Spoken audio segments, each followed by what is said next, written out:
এই প্রবাসে আসার পর বুঝেছি ফ্যামিলির সাথে ঈদ করার আনন্দটাই অন্যরকম ছিল। চেষ্টা করেছি নিজেদের মতো করে যেন সুন্দর মতো ঈদটা পালন করতে পারি। ঈদের মতো দিনেও আমার হাজবেন্ডের সেদিন জবে যেতে হয়েছে। ঈদের একটা খুশির দিনও আমি বাসায় মন খারাপ করে বসেছিলাম। হ্যালো, আসসালামু আলাইকুম এভরিওয়ান। আই হোপ আপনারা সবাই ভালো আছেন। আপনাদের দোয়ায় আমি অনেক বেশি ভালো আছি। রাতে আমার বাসায় হচ্ছে আমার শাশুড়ি মা, আমার ননাস এসেছিল। আমি বাসায় বিরিয়ানি রান্না করেছিলাম। ফ্যামিলির সবাই মিলে একসাথে বসে হচ্ছে ডিনার করেছিলাম। এর পরের দিন হচ্ছে ঈদের দিনেও সবার হচ্ছে জব আছে। এরপর আমার হাজবেন্ড আমাকে বলছিল যে চলো তোমাকে হচ্ছে একখানে নিয়ে যাই, তুমি তাড়াতাড়ি রেডি হয়ে যাও। জানি অনেকেই জিজ্ঞেস করবেন এই ড্রেসটা আমি কোথা থেকে নিয়েছি। এটা হচ্ছে ফ্যাসিনো থেকে আমার নেওয়া। এটা হচ্ছে ফ্যাসিনো এক্সক্লুসিভ। সুন্দর একটা ড্রেস, কালার কম্বিনেশনও অনেক সুন্দর, আর নেকের সাইডে অনেক সুন্দর করে এমব্রয়ডারি করাও আছে। আমি আমার হাজবেন্ড যখন লং ডিস্টেন্সে ছিলাম তখন দেখতো ঈদ আসলে ঈদের 2 দিন আগে আমি মেহেদি পরে বসে থাকতাম।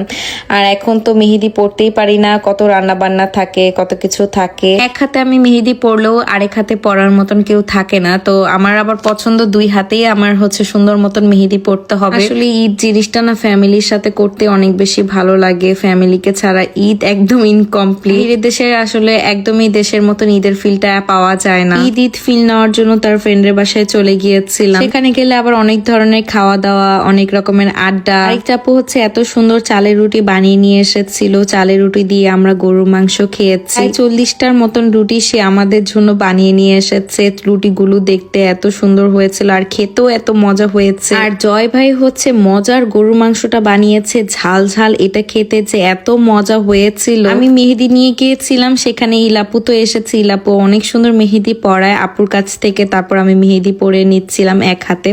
এই তো আপু খুব সুন্দর করে আমার হাতে মেহেদি পরিয়ে দিয়েছে। এরপর আপুর হাতে হচ্ছে আমি মেহেদি পরিয়ে দিচ্ছিলাম। আপু মেহেদি পড়তে পড়তে ঘুমিয়ে গিয়েছিল।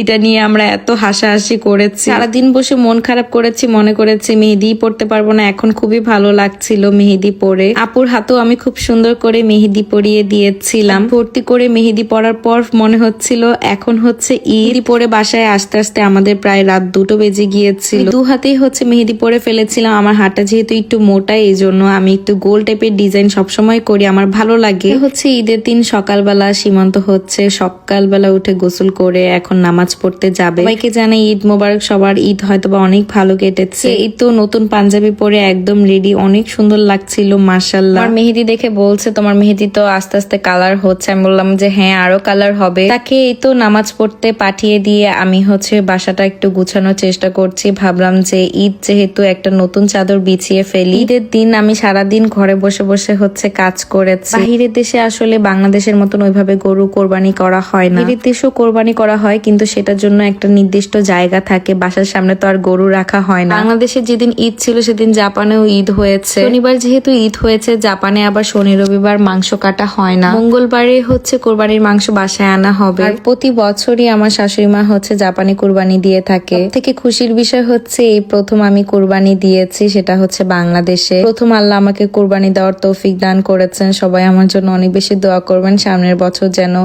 অনেক বড় একটা গরু আমি কোরবানি দিতে পারি, ইচ্ছা আছে। আপনাদের সাথে কথা বলতে বলতে এই তো বিছানাটাও আমি গুছিয়ে ফেলেছি। সবসময় যেটা করি, ঈদ আসলেই আমার কেন জানি নতুন একটা বিছানা চাদর বিছাতেই হবে। রুমটাকে সুন্দর করে যখন গোছাই তখন একটা ফ্রেশ ফিল হয়। আপনারাও কমেন্ট করে জানাবেন এবারে বিছানা চাদরটা কেমন হয়েছে। লাল সাদার মধ্যে নিয়েছিলাম। এই দিনের ওয়েদারটাও এত সুন্দর ছিল, সানি একটা ডে ছিল, বাহিরে খুব সুন্দর বাতাস হচ্ছিল। মধ্যে সীমান্ত বাসায় এসে নামাজ পড়ে সে আবার তার জবে চলে গিয়েছে। আমি বাসায় একা ছিলাম।